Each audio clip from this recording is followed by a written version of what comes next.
नमस्कार दोस्तों, आज स्टडी ऑफिशियल में आपका स्वागत है।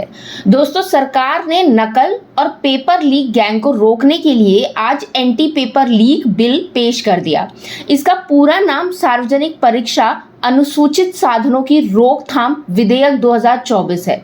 दोस्तों, इस बिल के जरिए ये भी साफ किया गया है कि अगर पेपर लीक हुआ तो इसकी जांच कौन करेगा। दोस्तों, पेपर लीक और नकल के मामलों की जांच पुलिस उपाध्यक्ष, सहायक पुलिस आयुक्त स्तर के अधिकारी करेंगे। सरकार के पास केंद्रीय एजेंसी यानी कि सीबीआई को जांच सौंपने का भी अधिकार होगा। अब ये सवाल उठता है कि आखिर इस विधेयक में है क्या। तो दोस्तों, आपको बता दूं कि बिल में पेपर लीक और दूसरे के स्थान पर परीक्षा देने पर कड़ी सजा और जुर्माने का प्रावधान किया गया है। पेपर लीक मामले में दोषी पाए जाने पर 10 साल की सजा और 1 करोड़ रुपए जुर्माना लगाया जाएगा। दूसरे कैंडिडेट के स्थान पर परीक्षा देने के मामले में दोषी पाए जाने पर 3 से 5 साल की जेल होगी और 10 लाख का जुर्माना भी लगाया जाएगा।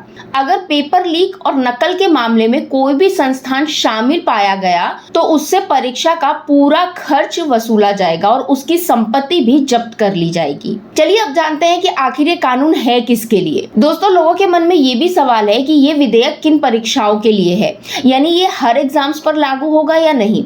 तो मैं आपको बता दूं कि कानून बनने के बाद ये यूपीएससी, एसएससी, रेलवे भर्ती बोर्ड, बैंकिंग, नीट, मेडिकल और इंजीनियरिंग समेत कई परीक्षाओं को इसके दायरे में लाया गया है। कई राज्य सरकारों ने राज्य स्तर पर अलग कानून बनाए हैं। ये राज्यों की परीक्षाओं पर लागू नहीं होगा। चलिए अब समझते हैं पेपर लीक क्या है।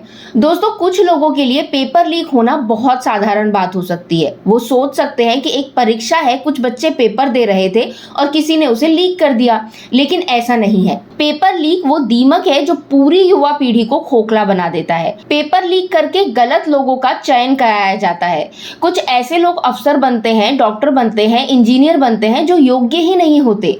इसे आप योग्यता घोटाला भी कह सकते हो। आरोग्य व्यक्ति पैसे खर्च करके पेपर लीक के जरिए बिना पढ़े उस जगह पर पहुंच जाता है जिसके वो योग्य है ही नहीं।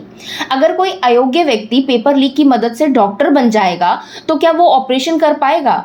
कोई अयोग्य व्यक्ति इंजीनियर बन जाएगा तो वो किसी तरह का पुल बनाएगा?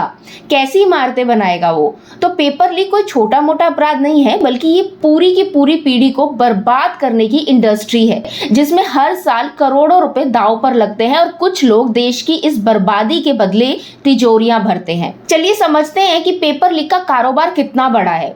दोस्तों, अलग अलग रिपोर्ट्स के मुताबिक पिछले 7 वर्षों में देश के अलग अलग राज्यों में 70 से ज्यादा प्रश्न पत्र लीक हुए हैं।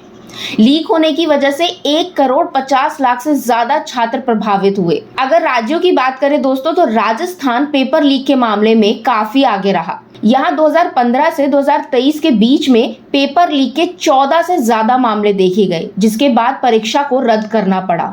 इन्हीं 7 वर्षों में गुजरात की स्थिति बहुत खराब रही। यहाँ इसी अवधि में पेपर लीक की 14 घटनाएं हुई।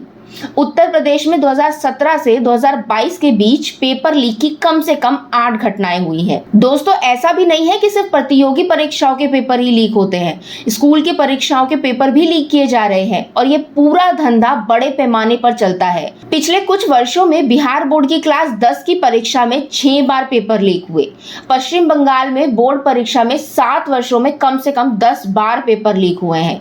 तमिलनाडु की बात करें तो 2022 में कक्षा 10 और 12 की बोर्ड परीक्षा के पेपर भी लीक हुए। 2023 के मार्च में असम में बोर्ड परीक्षा कॉमर्स का पेपर लीक हुआ तो दावा किया गया कि प्रश्न पत्र व्हाट्सएप पर 200 रुपए से लेकर 3000 रुपए तक बेचे जा रहे थे। तो दोस्तों, आपकी क्या राय है इस पे हमें कमेंट के जरिए जरूर बताइएगा। साथ ही वीडियो को लाइक कीजिए, शेयर कीजिए और चैनल को सब्सक्राइब करना बिल्कुल ना भूलिएगा। Thank you.